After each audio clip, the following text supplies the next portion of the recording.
Hi there, this is Matthew J. Peters. I'm the CEO of Ascend Media, and tonight we're going to be talking about how to sell more high-ticket offers with short YouTube videos. Now, these videos don't have to be 30 minutes or 40 minutes. We're talking about anywhere from 3 to 5, 7 minutes at the most. You want to make sure that you're not going any longer than people are going to have their interest in it. So you either start building more and more interest as you go, or you just keep it shorter. All right?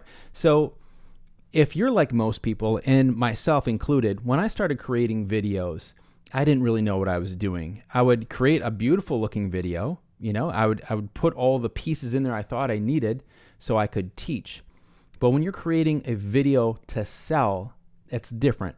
So a lot of times people will teach you how to create a video for YouTube. They're looking at the lights, the audio, they're looking at all the different pieces of equipment you're going to be using. Then they'll also say you want to structure it like this. This is for teaching, or I'm going to do a product review or something. What I'm talking about is if I want to sell my high ticket program, my coaching, my consulting, how do I do this a little differently?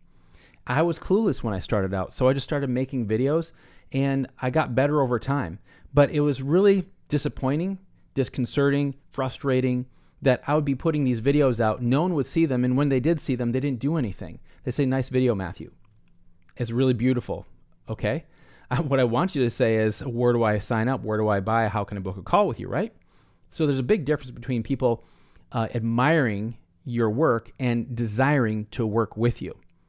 All right. So you want to make sure that you make that clear. So what have I learned over creating over 1,000 videos? When I'm working with one of my clients, we'll capture anywhere from 50 to 70 videos. Other clients, I've had them do 20 videos. We've done videos with video podcasting. All this combined over the years, I've done over 1,000 videos, producing, directing, creating my own. Now, what have I learned out of all of that? There's a few different things. I'm going to give you 4 different things you're going to need to know if you're going to be wanting to sell from your YouTube videos. Number 1, acknowledge their challenge. So you need to, at the very beginning of your video, make sure that they understand that they're in the right place and this is the right video for them, because when people are on, say, YouTube, they're literally searching for your result. How do you help them understand that you have the result for them? You want to answer that question right at the beginning. Second, state the reality from an expert's perspective. They need to understand that you are the person who has the ability to help them out. So how do you do that? You need to help them understand, listen, when you're creating a video, you could have all the technical things right and not make a sale. You could have the best camera, a $2,000 camera. You can have $1,000 in lights, which I don't have here. This is all very inexpensive. You could have a great microphone. It sounds like you're, got your radio voice on. But if you don't connect with people, if they don't feel the value, if they don't feel like this is the right video for them and you're truly going to help them out, they will not stick with you. All right, so they'll never even get to the call to action at the end. They're long gone. All right, and number 3, make a list. So I like to say make a shopping list. So when people are shopping for the result, the only store they can find everything at is yours. So choose 1 to 5 things that must be done to fully remedy the situation. So from the expert's point of view, you have a perspective they don't have. You need to help them understand there is more to the story than what they know. That's why they're coming to you as the expert. They know they're not the expert. That's why they are looking for these videos. I say 1 to 5. If you go 6, 7, 10 things, it's too much. I saw somebody said the 43 things you need to do to start a business. 43? I'm already tired just hearing 43.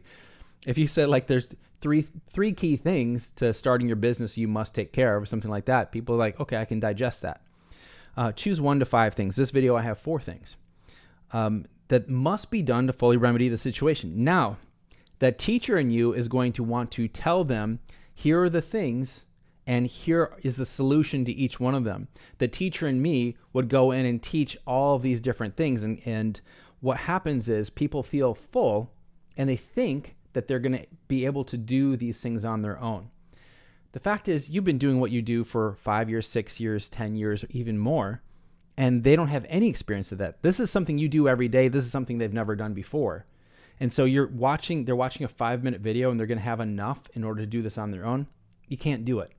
Even in your best attempts, the best attempts you create something, the do-it-yourselfer will go out and attempt it, and when they fail, guess who they're going to blame? You. So when I teach people, and I think I'm really smart and I can get everybody the result from a video that's 5 minutes, 7 minutes, 10 minutes, that's not going to actually be the reality of their situation. So in the best intentions, they go through and do what you tell them to, they're going to fall off because, number one, they have nothing invested other than 5 to 10 minutes of their time. Number two, they've never done it before. They have no one to ask questions of, right? And so when they get stuck, what are they going to do? Send you an email? Comment on the video and wait for your response? So this is something that you have to understand. When you're making this list, your perspective is make sure whoever you hire, they can do these things. And usually if it's like 3 or 4 or 5 things, there might be a couple things that somebody else could do, but when you put it all together, that's the shopping list from your store. That's a big key concept. You can understand that right now. You don't need to have years of experience for that. Make sure when you're creating a list, that only place they can get all those things is at your store. And when I say store, I mean from you. And number 4, connect how you serve to this list. So how do you serve in your business? How are you coaching, consulting? You have a service business. How do you now address each one of those? All right. So you want them to say, that was valuable. Wow, that really makes sense. I get it. What's my next step? Your next step is for them to be working with you, right? So I'm going to give you some tips here. The first tip is you can put this on YouTube, but put it on Instagram, Facebook, Twitter. You want to make sure you have a presence on the major places where you could interact with people who are your ideal clients. If you just keep it on YouTube, there are people on LinkedIn that never go to YouTube. There's people that are on LinkedIn that never go to Facebook. There's people on YouTube that never go to LinkedIn. So you need to figure out where your ideal clients are and make sure you have a presence there. If you have a presence, make sure you have your notifications turned on so when people do leave a comment, you respond. It's not like 6 months or a year later that's like, oh, someone left a comment, right? I've done that. It's not going to help your business if people are waiting 6 months. That's not a good thing. All right. And the other thing is talk in sound bites. Think before you start, you may even write some of these things down and have a sound bite of I want to make sure I get this phrase in here, because what you can do is when you're cutting up this later for your marketing of that video, you can take that 20 seconds or 5 seconds or 10 seconds, whatever it is, and you can put that into a video. All right. So that can be marketing the longer video. Now, this is a big one. I differ from some people that I really respect. This one's, do you ask people to opt in or subscribe, or what is your call to action at the end? If you are building out a YouTube channel and that is your thing, you probably want people to subscribe to your channel. If you want people to give you a call and book a call with you, ask them to book a call with you. The thing is, if you ask them to book a call with you, they're probably not going to subscribe to your channel. So think about, what do I really want people to do? If you have people on your channel right now and they click subscribe and they subscribe to 20 or 30 or 50 other channels, guess what? When you put out a new video, they may or may not see that notification. But right now you have them and they were searching for a result, a solution to their pain, and you are right here. They are right there in front of you. You did the work to get them there. Why would you then put off saying, hey, keep watching because maybe later I'll be able to help you? So if you're a high-ticket consultant or a coach or a trainer or mentor, you have a mastermind group, and you're telling them to subscribe, I think for what we're doing, that might not be the best case scenario. For other things, if you have lots of lower ticket programs and you're trying to build out a YouTube channel so you can serve ads before it and make money off the ads, that's a different strategy. The strategy I'm talking about is for people who have high ticket programs, and that's what I started out this video with. I want to talk to you about 2 of my clients. This is really cool. Both of them are from Australia. I met both of them in Hawaii, and we did a video shoot with Anthea here. Anthea Horvat is a business growth consultant. And here's what she says. This is one of the best investments I've ever made in my business. And she's a business growth strategist. We captured over 50 videos that day, and they're still bringing me clients 5 years later. When I talk about creating legacy media, we make sure that the SEO sticks with your media and people are able to find those videos and that other media years later, and they're still bringing you clients because your call to action says to go to your website, not to subscribe, right? We've never said for people to subscribe. We always have people go to your website, go to your funnel, get that free offer. Now, John Blake is in Perth, Australia. He's a sales growth strategist. So he talks about sales with companies and individuals. All I have to do is record my podcast content, upload it, and Matthew takes care of everything else.